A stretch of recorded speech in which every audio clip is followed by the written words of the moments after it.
கோபால கோபால கோகுல நந்தன கோபால நந்தகுமார நவனித சோர பிருந்தாவனச்சர கோபால கோபால கோபால கோகுல நந்தன கோபால கலக்கிய மாமனத்தளாய் கைகேசி வரம் வேண்ட மலக்கிய மாமனத்தனாய் மன்னவனும் மராதுழியே குலக்குமரா காடுரைய போயென்று விடை கொடுப்ப இலக்குமணல் தன்னோடும் அங்கேகியது ஓர் அடையாளம். இதெல்லாம் யாரோ சொல்லி கேட்டா கூட அங்க இருந்து பார்த்தவாளுக்கு தானே தெரியும். அதனால சொல்ல வேண்டிய விஷயமா இருக்கு இல்லையா? இது அன்னைக்கு காட்டுக்கு போ அப்படிங்கும்போது அந்த போன அழகு நம்ம சொல்லும் போதே நமக்கு ஆச்சரியமா இருக்கு. அன்னைக்கு இருந்து அங்க பார்த்தது எப்படி இருந்திருக்கும்? நீ காட்டுக்கு போன்னு சொல்லும் பொழுது கலக்கிய கைகேயம்மா ரொம்ப கொடியவள் அப்படின்னு சொல்லுவோம். ஆழ்வார் சொல்றார், இல்ல அவள் மேல தப்பு இல்லை, அவளை ஒத்தி கலக்கி விட்டாங்கிறாள். அவள் மனசு மாமனத்தவளாய், அவள் மனசு பெரிய மனசுதான், இருந்தாலும் கலக்கிய மாமனத்தளாய் மந்திரை என்ற கூனியினாலேயோ அல்லது தெய்வத்தினாலேயோ கலக்கப்பட்ட மனது உடையவளாய் கைகேசி வரம் வேண்டகே வாக்குறுதி வாங்கி கொண்டாள். வாக்குறுதி வாங்கினுட்டாள். தசரதனுக்குத்தான் அவளை மீற முடியாதா? அவளுக்கு எப்படி வசப்பட்டான்? அவளுக்கு வசப்படலையே, கைகேயிக்கு வசப்பட மாட்டான்.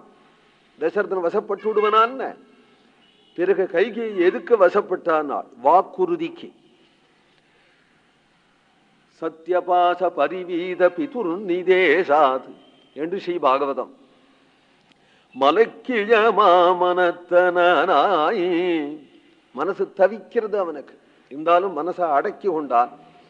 மன்னவனும் மராதொழியே, சத்தியத்தில் இருந்து மாறாது மன்னவனும் நிற்க இரண்டு பேர்களுடைய நிலையையும் பார்த்துட்ட ஸ்ரீ ராமபிராம், உண்மை சத்தியஸ்தனாக பண்றதை விட எனக்கு ஸ்வர்க்கம் கூட பெருசு இல்லை.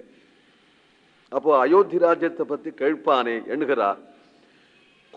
குலக்குமரா காடுரைய போ என்று விடை கொடுப்பேகே. நீ இருந்து என்ன மீறி பட்டம் கட்டிக்கோன்னு தசரதன் சொன்னான். மீறி பட்டம் கட்டிக்கோ அப்படின்னு சொன்னால் பட்டம் கட்டிக்கோ என்று சொல்றார். ஆனால் என்னை மீறி, நான் கொடுத்த வரனை மீறி அப்படின்னால் அது செய்ய மாட்டேன்.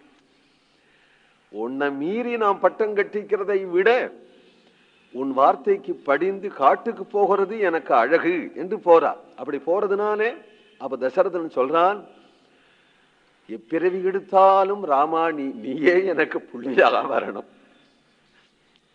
எப்பிறவி எடுத்தாலும் சௌக்கியமா போய் வா என்று விடை கொடுப்பேகே இலக்குமணல் தன்னோடும்.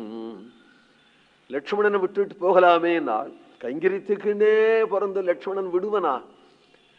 ஆகினாலே லட்சுமணன் உடனே சொல்றான், நீங்கள் காட்டுல தான் இருங்கோ, மேட்ல தான் இருங்கோ, இரவு பகல் என்கின்ற கால வரம்பு இல்லாதபடி, நாடு காடுங்கிற தேச வரம்பு இல்லாதபடி, இன்னது செய்யலாம் இன்னது செய்யக்கூடாது அப்படிங்கிற கைங்கரிய வரம்பும் இல்லாதபடி அகம் சர்வம் கரிஷ்யாமி ஜாகிரத ஸ்வபதஸ்சதி, எல்லா விதமான தொண்டும் தேவரீருக்கு செய்து கொண்டு பின்னாடி வருவேன் என்று சொல்லுகின்ற இளைய பெருமாளையும் அழைத்து கொண்டு கிளம்பினது ஓர் அடையாளம். ஏன்னா இதெல்லாம் பார்க்காதவர் ஹனுமான், பார்த்தது போல நேர சொல்றதிலிருந்து அது அடையாளம் ஆகிறது. இதெல்லாம் அங்க இப்போ ராமாயணம் நமக்கு பரிபூர்ணமா கிடைச்சு விட்டதுனாலே, வால்மீகி பிரத்யட்சமிவ தரிசிதம் என்று சொல்லிவிட்டதுனாலே நமக்கு எல்லாம் தெரியறது. ராமனுடைய சமகாலத்திலே அப்பப்பொழுது அங்கங்கிருந்து பார்த்தவாளுக்குத்தானே அது தெரியும். அது எல்லாம் ஆஞ்சநேயனுக்கு தெரிகிறதா? தெரியுமானால் அது ஒரு அடையாளம். கோவிந்தநாம சங்கீர்த்தனம்.